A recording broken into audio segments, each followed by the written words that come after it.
अस्सलाम वालेकुम सामीन, मेरे यूट्यूब चैनल पर आपको खुशामदीद कहता हूँ और शुरू करता हूँ अल्लाह के पाक नाम से जो नहायत मेहरबान और रहम करने वाला है। नाज़रीन, आज मेरे वीडियो व्लॉग का जो मौजू है वो जुल्फ़िकार अली भुट्टो और इमरान खान साहब के दरमियान पाई जाने वाली हैरत अंगेज़ जो मवासलत है उसके हवाले से है। जुल्फ़िकार अली भुट्टो वज़ारत ख़ारजा से अलहदगी के बाद रावलपिंडी रेलवे स्टेशन रवाना हुए। ग़ुलाम मुस्तफ़ा खर ने भुट्टो को रेलवे स्टेशन से रुखसत किया। रास्ते में हर जगह आवाम ने भुट्टो का जो है भरपूर इस्तकबाल किया। लाहौर रेलवे स्टेशन पर उस वक्त तकरीबन 50-60 हज़ार लोगों ने भुट्टो का इस्तकबाल किया। ये इस्तकबाल कुदरती था क्योंकि उसकी कोई प्लानिंग नहीं की गई थी। लोग खुद भुट्टो को जो है रिसीव करने के लिए बाहर निकले थे। रेलवे स्टेशन पर हर शख्स भुट्टो करीब से देखना चाहता था। स्टेशन पर नारे तकबीर, पाक चीन दोस्ती जिंदाबाद, CIA मुर्दाबाद, भुट्टो को वापस लो जैसे पुरजोश नारे लग रहे थे। भुट्टो सैलून से बाहर आए तो आवाम का जो ठाठे मारता हुआ समंदर देखकर वो जज्बाती हो गए और उनकी आंखों में आंसू आ गए।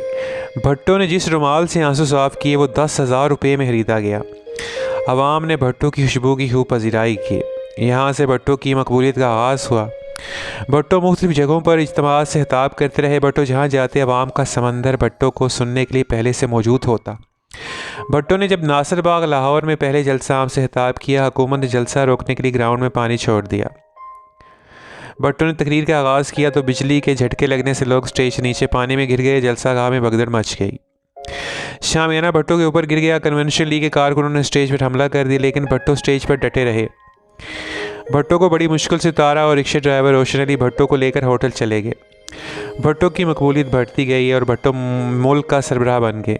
भुट्टो से अच्छे काम हुए या बुरे ये एक अलग बहस है, लेकिन यहाँ पर दो चीज़ें जो है वो अर्ज़ करना चाहूँगा। जब भुट्टो को वज़ारत ख़ारजा से अलहदा किया गया तभी अमेरिका भुट्टो से नाराज़ था, और जब भुट्टो को वज़ारत उज़्मा से उतारा गया तभी अमेरिका भुट्टो से नाराज़ था।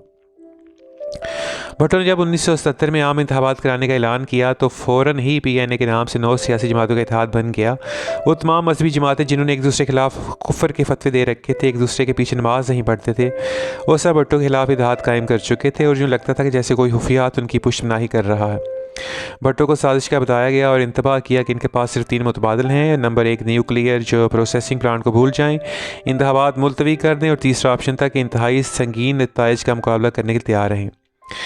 भुट्टो कौम परस्त थे, उन्होंने अपने फैसले से पीछे हटने से इनकार कर दिया। इंतखाबात में पीपल्स पार्टी ने कौमी असम्बली की कुल नशिस्तों में से 155 जीत ली और PNA को 36 सीटें मिली।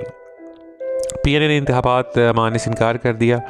भुट्टो 25 नशिस्तों पर दोबारा इंतखाबात करवाने के तैयार थे, लेकिन PNA के ज़ाइम कुछ और थे। उस वक्त पाकिस्तान में CIA अपना काम कर रही थी और डॉलर सरकारी रेट से बहुत सस्ता फ़रोख्त हो रहा था।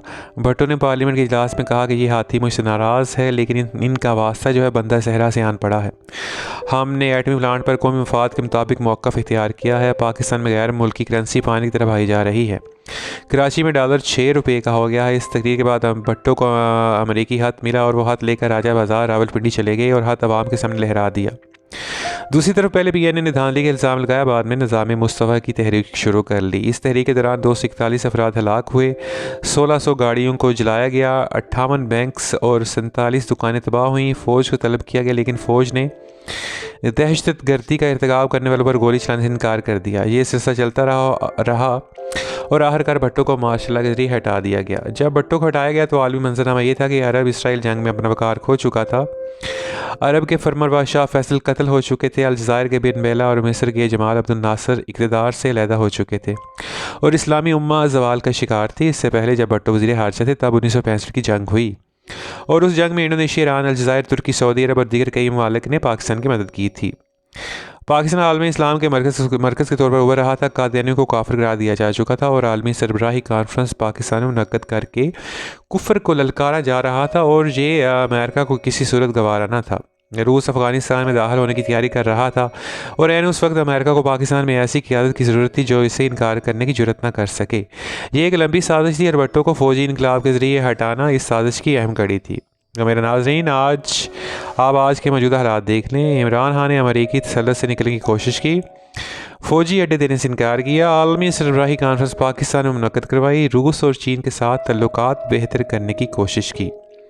इस्लामोफोबिया के खिलाफ बेहतरीन इकदाम किए, गैरत व हमीयत का मुजाहरा किया और इस सब के बाद इमरान खान को हटाना अमेरिका की मजबूरी थी। इमरान खान भी हाथ लहराते रहे और अभी तक उसकी ओपन इंक्वायरी नहीं हुई। इमरान खान ने कहा मेरे कत्ल की साजिश हो रही है, और इससे पहले जब रजीम चेंज ऑपरेशन का पर्दा चाक हुआ तो लीडरों को कत्ल करवा दिया जाता रहा। लेकिन ये अवाम अब इमरान खान के लिए निकल आए हैं। ये वही अवाम हैं जिन्होंने लाहौर के रेलवे स्टेशन पर भट्टो का इस्तकबाल किया। ये अवाम 9 अप्रैल के बाद से अब तक सिर्फ एक नारा लगा रहे हैं कि अमरीकी ग़ुलामी नामंजूर। तो ज़बान हल को नकारा खुदा समझते हुए जो है वो इस वक्त जो इस्टेब्लिशमेंट को इंतखाबात जो है वो करवा देने चाहिए, क्योंकि इंतखाबात अवाम की अमानत हैं। ये